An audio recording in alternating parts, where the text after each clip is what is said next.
Look, I'm going to tell you something that's going to make you think I'm a terrible person. But honestly, I don't care anymore because everyone's already made up their minds about me anyway. I'm Cassidy. I'm 23, and 6 months ago, I had what I thought was the perfect relationship with this guy, Ethan. Perfect meaning he didn't ask too many questions, didn't get jealous over stupid stuff, and basically let me live my life without constantly checking up on me like some kind of security guard. Ethan was one of those quiet, steady types who worked from home doing something with computers, tech support, or programming, or whatever. I never really paid attention to the details. What mattered was that he made decent money, lived alone in a nice apartment, and seemed genuinely happy just spending time with me. After dating guys who were either total control freaks or complete losers, you know, the Jasons who demand to know my every move, or the Tylers who couldn't even hold down a job, Ethan felt like this perfect middle ground where I could finally relax and just be myself. We'd been together 6 months and things were settling into this comfortable routine. I'd work my retail job during the day.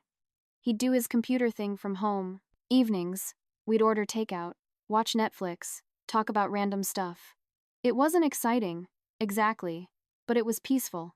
No drama, no fights about where I'd been or who I was texting. Ethan trusted me completely, which honestly was both refreshing and kind of funny if you knew my relationship history. The thing is, I've always been good at keeping different parts of my life separate. What happened with Jason, Kevin, Tyler, and Mark stayed in the past where it belonged. Ethan never pushed for details about my previous relationships, and I wasn't about to volunteer information that would just create problems. Why would I tell him about the messy endings, the cheating, the drama? That was old Cassidy. This was new Cassidy, who'd learned from her mistakes and was ready to be in a mature, stable relationship. Or so I told myself. But here's what I didn't account for. I get bored easily. Not with Ethan specifically, because he was genuinely sweet and treated me well, but with routine. After 6 months of the same patterns every day, I started noticing other guys again. The cute customer at work who always flirted with me, his eyes lingering a little too long.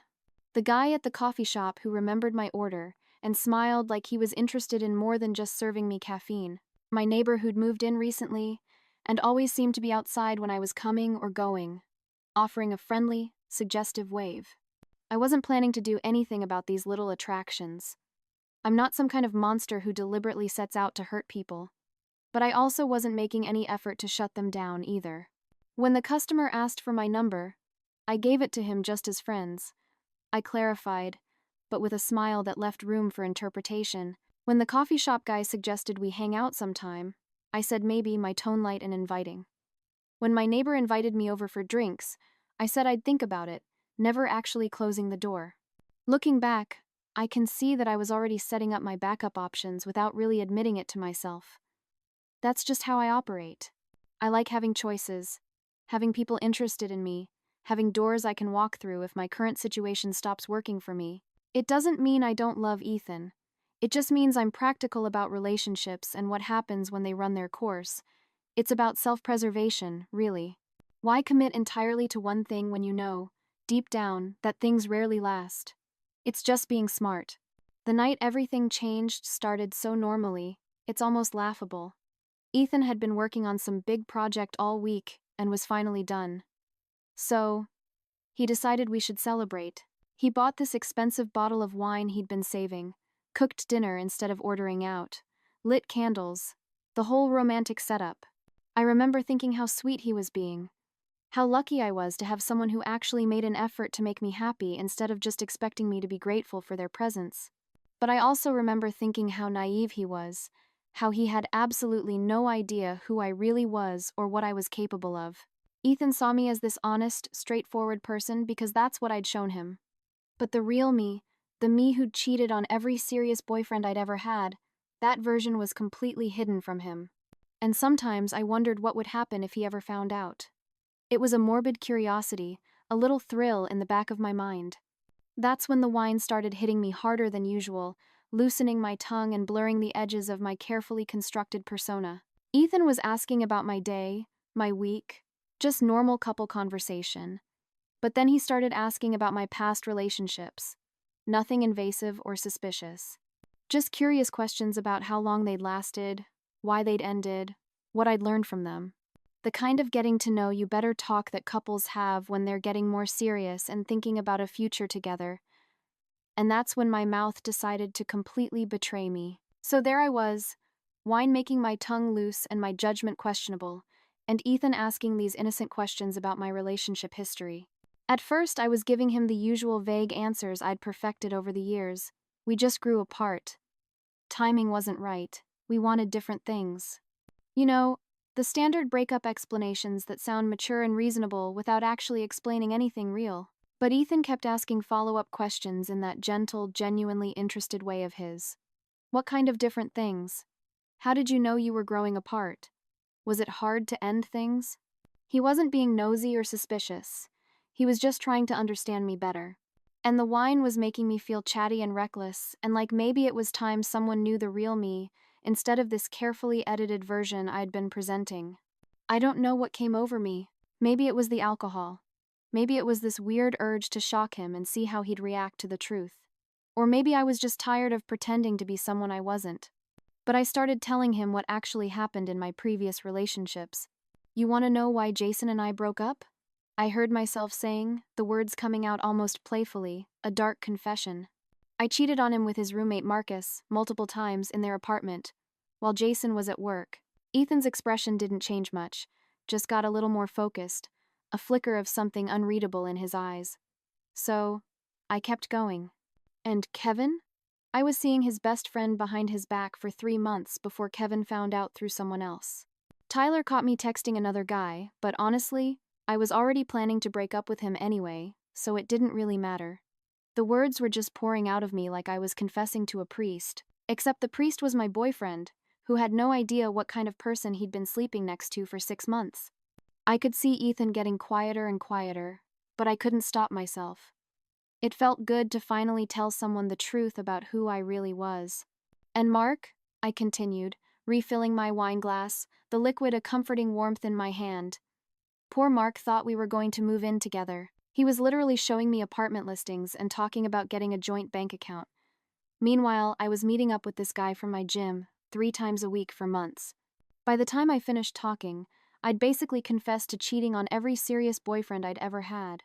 4 different guys, 4 different relationships, 4 different ways I'd betrayed their trust and broken their hearts. And the crazy part? I didn't feel guilty telling Ethan. I felt relieved, like finally someone knew who I really was, instead of this fake nice girl version I'd been performing for him. It was a liberation, a bold declaration of my authentic self. Ethan just sat there for the longest time, not saying anything. The silence stretched out until it became uncomfortable, and I started wondering if maybe I'd made a huge mistake. Then he asked the question I should have seen coming, but somehow hadn't prepared for. So, what makes you think you won't do the same thing to me? And you know what I told him? I said it was different with him, that I'd matured since those other relationships, that I loved him in a way I'd never loved anyone else. All the things I'd probably said to boyfriend number 3 and boyfriend number 4 when they'd gotten suspicious or started asking questions. But in that moment, wine drunk and feeling emotional and vulnerable, I actually believed what I was saying. Those guys weren't right for me, I explained. I was young and didn't know what I wanted. But with you, everything's different. You make me want to be better. I reached across the table and took his hand. I would never hurt you the way I hurt them. What we have is real. Ethan didn't pull his hand away, but he didn't squeeze mine back either. He just looked at me with this expression I couldn't read. Not angry, exactly, but not reassured either. Have you ever thought about why you cheated on all of them? He asked quietly. I hadn't, actually. I'd always just chalked it up to being with the wrong people or being too young to know better. But sitting there with Ethan looking at me like he was trying to solve a puzzle, I realized I'd never really examined my own patterns. I'd just moved from relationship to relationship, making the same mistakes over and over without ever stopping to figure out why. I don't know, I admitted. I guess I just wasn't ready to settle down with any of them. And you think you're ready now? With me? Yes, absolutely. But even as I said it, I could hear how it sounded like something I'd probably said before to someone else. And for the first time that night, I started to worry that maybe I'd revealed too much too fast, and Ethan was going to decide I wasn't worth the risk. The validation I had felt minutes before was slowly dissolving into a gnawing anxiety. I woke up the next morning with that familiar sick feeling in my stomach that had nothing to do with the hangover. You know that feeling when you remember saying something you probably shouldn't have? Except this time I'd basically destroyed my entire relationship with one wine-fueled conversation. Ethan was already awake, sitting in the kitchen with his coffee and his laptop. And when I walked in, wearing one of his t-shirts and trying to look cute and apologetic, he barely glanced up from his screen. That's when the real panic set in. In 6 months together, Ethan had never given me the cold shoulder. He wasn't a moody or dramatic person. If something was bothering him, he'd just say so and we'd talk about it. I tried to play it off like I didn't remember much from the night before, hoping maybe he'd just drop the whole thing and we could go back to normal. God, I was so drunk last night, I said, laughing a little and going to pour myself coffee. I hope I didn't say anything too embarrassing. But Ethan wasn't having it. He looked at me with this expression I'd never seen before. Not angry, exactly, but disappointed. Maybe disgusted. You don't remember telling me about cheating on every boyfriend you've ever had? The coffee mug felt heavy in my hands. I could have come clean then. Could have had an honest conversation about my past and why I'd made those choices and what it meant for our relationship. But instead, I did what I always do when I'm backed into a corner. I got defensive and started making excuses. That was different, I told him, sitting down across from him at the kitchen table. Those relationships weren't real relationships. I was young and stupid and didn't know what I wanted. I was just figuring myself out. Ethan closed his laptop and looked at me directly, his gaze unwavering. Cassidy, you cheated on 4 different guys. That's not figuring yourself out, that's a pattern. It's not a pattern.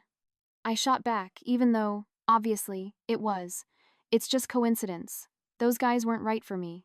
So, subconsciously, I was sabotaging those relationships because deep down I knew they weren't going to work out anyway. So, cheating was your way of ending relationships you didn't want to be in? He pressed, his voice calm but piercing. No, that's not what I'm saying. I was getting frustrated because he was twisting my words and making me sound worse than I was. I'm saying I wasn't in love with any of them the way I'm in love with you. What we have is completely different, Ethan. You have to know that. He was quiet for a long moment, and I thought maybe I was getting through to him. Then he asked me point blank, "Have you cheated on me?" And here's where I made my second big mistake. Instead of just saying no and leaving it at that, I got offended that he'd even ask. "I can't believe you would even think that," I said, my voice getting higher and more indignant. "After everything we've been through together? After all the ways I've shown you that I love you?" I was turning it around on him, making him the bad guy for being suspicious after I'd literally just confessed to being a serial cheater. But that's what I do when I'm cornered. I make people question their own perfectly reasonable reactions to my unreasonable behavior. "I'm not accusing you of anything," Ethan said carefully. "I'm just trying to understand how someone who's cheated on every person they've ever dated suddenly stops doing that." "Because I grew up," I snapped. "Because I learned from my mistakes. Because I found someone worth being faithful to." I reached across the table to touch his hand, but he pulled away. "Please don't let my past ruin what we have. I swear to you, I'm not that person anymore." The conversation went in circles for over an hour, him asking logical, reasonable questions about my history and my behavior patterns. Me deflecting and getting emotional and trying to make it about how much I loved him and how different our relationship was. Finally, I started crying. Not fake tears, but real ones. Because I could feel him slipping away from me, and I genuinely didn't want to lose him. "Please," I begged him, my voice thick with tears. "Don't let something that happened before I even met you destroy what we have. I've never felt about anyone the way I feel about you. Doesn't that count for something?" By the end of the conversation, I thought I'd convinced him to give me a chance. He said he needed some time to think, which I took as a victory. Time meant he wasn't breaking up with me immediately. Time meant I could work on him, show him how much I'd changed, prove that I was worth taking a risk on. What I didn't realize was that Ethan had already made up his mind about what he was going to do. He was just trying to figure out the least dramatic way to end things without turning it into a huge scene. But I was too focused on damage control to see that I'd already lost him. The next few days were absolutely torture. Ethan didn't break up with me, but he might as well have. He'd respond to my texts with one-word answers if he responded at all. When I'd try to bring up our conversation from that night, he'd just say he was still processing everything and change the subject to something neutral like work or what we wanted for dinner. I tried everything I could think of to get his attention back and remind him why we were good together. I cooked his favorite meals, suggested we go out and do fun things we used to enjoy, even bought new lingerie, thinking maybe if I could reconnect with him physically, the emotional distance would follow. But it was like trying to connect with a stranger. He was physically there, but emotionally, he'd completely checked out. The worst part was not knowing what he was thinking or what his plan was. With my previous boyfriends, when they found out about my cheating, there were big, dramatic confrontations, screaming matches, where I could at least gauge how angry they were and figure out how to respond. But Ethan's silence was driving me absolutely crazy because I had no idea how to fix something when I didn't know exactly what was broken. It was an invisible wall, impenetrable and infuriating. I started getting paranoid that he was talking to other people about what I'd told him. Every time I caught him on his phone, I'd immediately assume he was texting someone about what a horrible person I was. When he'd leave for work meetings, I'd wonder if he was actually meeting someone else, getting advice on how to dump me without looking like the bad guy. My mind raced, constructing elaborate scenarios of betrayal. After a week of this weird limbo, I decided to take control of the situation, instead of just waiting around for him to make a decision. I planned this whole romantic evening. Candles, his favorite takeout from that Thai place he loved, a heartfelt speech about how sorry I was for keeping secrets, and how much our relationship meant to me. I was going to lay everything on the table and make him understand that what we had was worth fighting for. But when I started my carefully rehearsed speech about love and forgiveness and second chances, Ethan just looked at me with this tired expression and said, "Cassidy, stop. I need you to understand that I love you more than I've ever loved anyone," I continued, ignoring him because I was determined to get through my whole speech. "What I did in the past has nothing to do with us. I would never hurt you the way I hurt them because you mean everything to me."